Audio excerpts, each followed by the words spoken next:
ini, saya bersama kelompok saya akan membuat sebuah ide bisnis baru yang bergerak di bidang kuliner atau makanan, terkhusus makanan cepat saja. Kenapa kita membuat ide bisnis di bidang makanan? Karena pada saat ini makanan adalah sebuah kebutuhan pokok yang diperlukan oleh semua orang, terkhusus makanan yang cepat, praktis, enak, sehat, dan juga murah. Mereka memilih membeli makanan ketimbang membuatnya sendiri karena membutuhkan waktu dan tenaga yang cukup agak ekstra. Nah, ide bisnis kita akan bernama Sadis Food. Kenapa dinamakan Sadis Food? Sadis Food itu berasal dari kata bahasa Inggris side dish food yang berarti lauk pauk. Side dish food bisa diucapkan dengan kata sadis food karena lauk pauk yang dimasak mempunyai level pedas yang sangat tinggi dan terasa sadis di mulut. Dan tentunya akan disukai oleh banyak anak-anak muda sampai dewasa karena pada zaman sekarang ini banyak sekali kalangan pecinta pedas. Sadis Food merupakan solusi yang tepat bagi mereka yang malas memasak.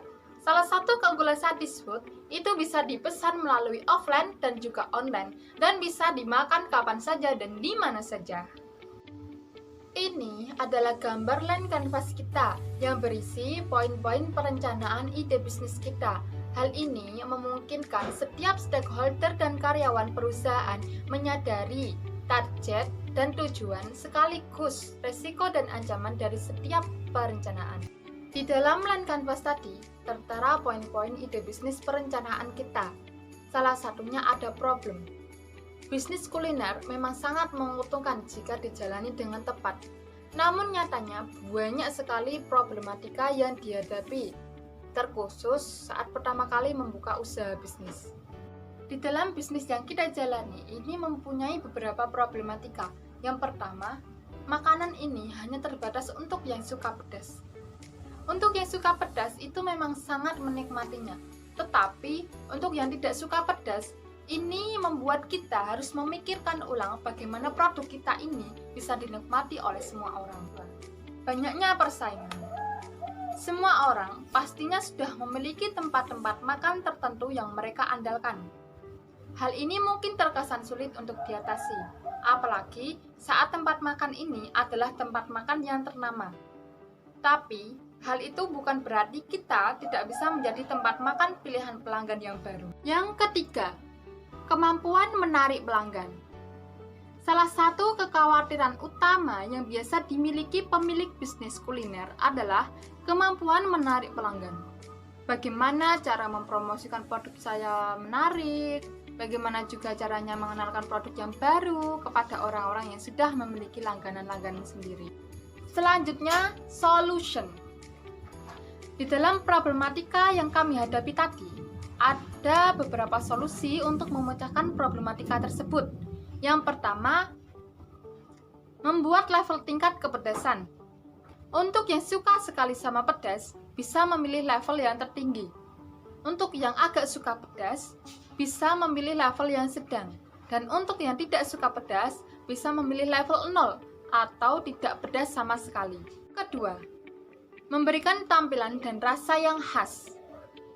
Kita akan membuat produk kita dengan bumbu-bumbu rahasia, sehingga produk kita memiliki rasa yang khas dibandingkan dengan produk yang lainnya.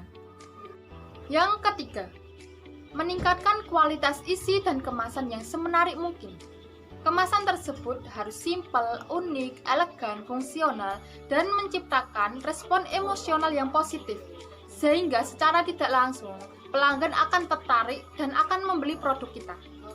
Selanjutnya, unique value proposition. Dengan rasa yang khas dan tidak mengecewakan, tentunya produk kita ini layak untuk dibeli dan dipromosikan ke teman-teman semua. Hal itu merupakan hal yang unik yang hanya dimiliki oleh Sadis Food. Unfair advantage atau cara bagaimana produk kita tidak mudah diplagiat oleh orang lain, yaitu dengan tampilan yang menarik, menggugah selera pelanggan, yang terpenting, rasa yang enak dengan bumbu rahasia racikan kami. Tampilan yang menarik itu yang bagaimana?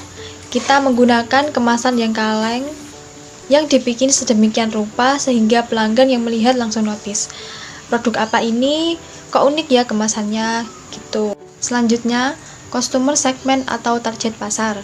Target pasar kita mulai dari kalangan tua, muda, remaja, anak kos, ibu-ibu rumah tangga yang tidak sempat masak lauk pauk untuk keluarganya, dan masih banyak lagi.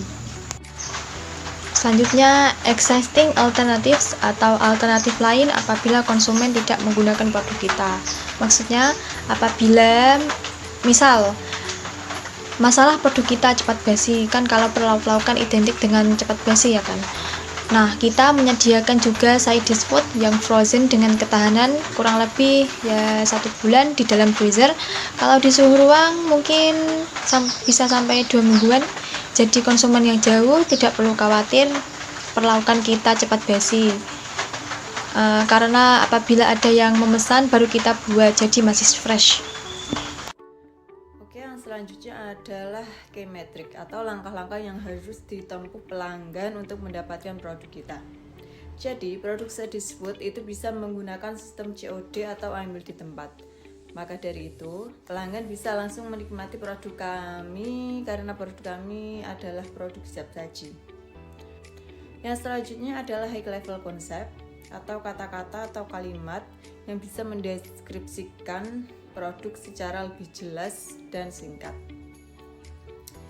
Untuk high level produk kami, side dish food, yaitu aneka lauk delivery yang mudah, praktis dan sadis di mulut dengan side dish food. Oke, baik. Untuk selanjutnya yaitu channel kita dari mulai WhatsApp, Facebook dan Instagram. Kami akan menyediakan cash or delivery COD ke rumah-rumah, atau mereka bisa memesan lewat WhatsApp, telepon, atau mungkin ada juga lewat Facebook, karena kami juga memposting di Facebook, di Instagram. Nanti bisa memesan. Siapa sih sebetulnya yang menyukai produk kami? Yaitu mereka para pemuda dan para pecinta pedas. Karena memang kami memfokuskan pada rasa yang pedas dan nikmat tersebut. Bahan-bahan dan sarana prasarana yang akan menunjang kegiatan kami, yaitu pertama yaitu ada bahan-bahan kami totalnya ada 454.000, yaitu untuk 100 porsi makanan yang kami buat, dan sarana prasarana yaitu totalnya ada 560.000, itu juga untuk 100 porsi makanan yang kami akan jual. Nah, untuk gaji karyawannya nanti kami ada gaji 70.000, yaitu adalah modal yang kami dapat untuk membangun usaha ini, yaitu dengan iuran dari anggota kelompok kami totalnya ada 5 orang. Nah, tiap orang yaitu iuran sebesar 300.000 untuk menunjang usaha ini.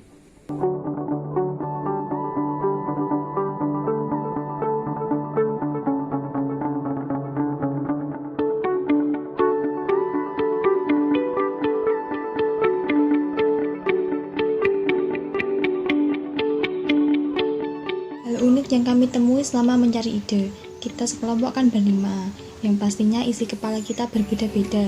Menyatukan satu pendapat itu bukan hal yang mudah, tapi berkat kesepakatan, komunikasi yang baik, dan kekompakan kelompok kami adalah nilai plus untuk mewujudkan ide bisnis kami. Sebagai calon-calon entrepreneur yang baik dan sukses, kita tidak boleh membekaskan luka hati di orang lain. Karena hal itu berarti kita kehilangan satu konsumen. Kalau orang itu sudah sakit hati, pasti orang itu enggan akan membeli apa yang kita jual. Jangan lupa dibeli ya kalau kita sudah launching. Wassalamualaikum warahmatullahi wabarakatuh.